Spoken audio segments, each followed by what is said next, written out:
Salut tout le monde. Encore une petite session de pilates pour continuer à s'entraîner? Allez, suivez-moi. Vous allez venir vous installer, s'il vous plaît, directement au sol. On va se placer sur les genoux et vous allez travailler les cuisses. Je rentre mes côtes, j'engage mon centre. Bien sûr, avant de faire ça, je peux prendre le temps de retrouver ma position pilates que vous connaissez très bien maintenant. Le périnée engagé, les abdominaux serrés, respiration latérale thoracique.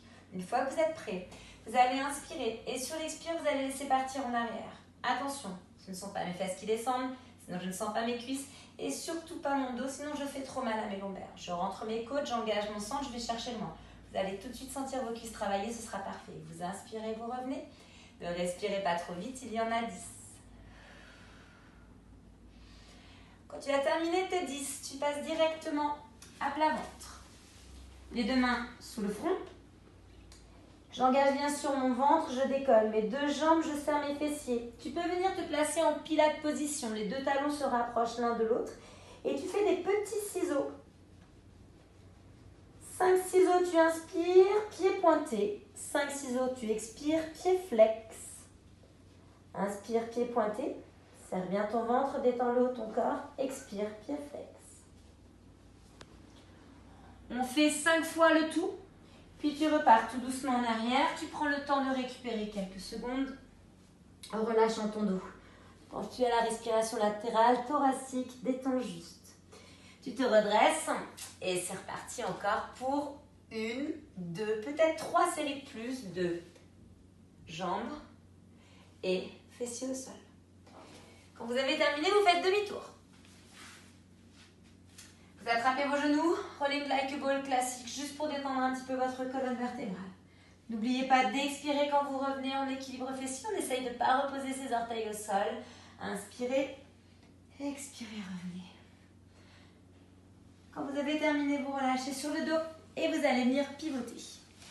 On va passer au gainage. Gainage côté. Vous savez, il existe plusieurs options selon votre niveau. Essayez de vous challenger. Si jamais c'est trop difficile, redescendez sur l'option d'en dessous. La première, la plus facile, va être ici, sur votre avant-bras, sur vos genoux. Je pense à bien monter ma taille, toujours rentrer mes côtes. Ok? N'oubliez pas de sourire. Puis sinon, vous avez l'option sur les deux pieds. Vous pouvez poser la jambe supérieure en avant et bien vous redresser. Mes épaules sont toujours basses. Troisième option, je monte mon bras, j'inspire et sur l'expire, je pivote vers l'intérieur. Comme tu peux voir, mes fesses ne montent pas vers le plafond, je reste dans l'axe. J'inspire, je reviens, je réouvre mon bras. Et j'expire. On essaye d'en faire entre 5 et 10 selon son niveau. D'accord? Quand vous avez terminé, vous ne vous écrasez pas au sol, vous prenez le temps de descendre. Je ne suis pas chez vous, mais je le saurai. Passez à plat ventre. Ici. Je serre mes abdominaux. Je vais décoller mon buste et mes deux bras. Et je viens faire le papillon. Mes bras s'ouvrent sur le côté. Repasse au-dessus de mes fesses en pivotant mes mains. Puis je repars dans l'autre sens. Pensez à travailler lentement les bras toujours le plus haut possible. Inspire sur les côtés. Expire. Si vous êtes en difficulté quand vous êtes devant, n'hésitez pas à arrêter votre mouvement là, dans les diagonales. Ce n'est pas un souci. Puis vous pivotez de l'autre côté et vous reprenez l'exercice de la taille avec l'option qui vous intéresse. Essayez de rester longtemps, de faire durer, d'avoir des bonnes sensations au niveau de votre taille. Quand vous avez terminé l'autre côté, vous revenez à plat ventre et on est reparti pour un deuxième coup de papillon.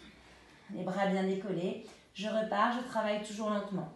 J'essaye encore une fois d'en faire 10. Si les 10 sont vraiment trop difficiles, je relâche avant. Quand vous avez terminé, vous relâchez ici un petit peu pour récupérer. Décontractez votre colonne. Et on fera demi-tour pour faire les abdominaux. Je m'installe, épaules basses. Prenez toujours le temps de reprendre votre respiration et surtout votre bon placement. Je replace mes deux jambes à 90 degrés. Je suis en position de chaise renversée. Mon centre est très engagé. Je viens placer mes deux bras au-dessus de ma poitrine. J'inspire lentement. Sur l'expire, je vais pousser mes deux bras en arrière et ma jambe à l'opposé. Ne descendez pas votre jambe trop bas, s'il vous plaît. Gardez bien l'engagement de vos abdominaux. Inspire, reviens. Expire, tu changes. Ma deuxième jambe ne bouge pas, mes bras ne touchent pas le sol. Je rentre mes côtes, j'engage mon centre à chaque fois. Inspire, reviens. Les personnes qui veulent aller chercher plus loin vont faire la même chose avec les deux jambes en même temps.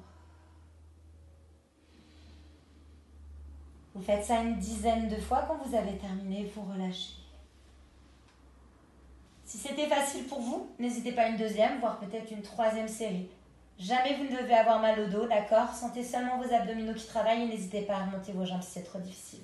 Pour terminer la session, shoulder bridge, tout simplement vertèbre après vertèbre, juste pour détendre la colonne et continuer à travailler la mobilité de votre colonne vertébrale.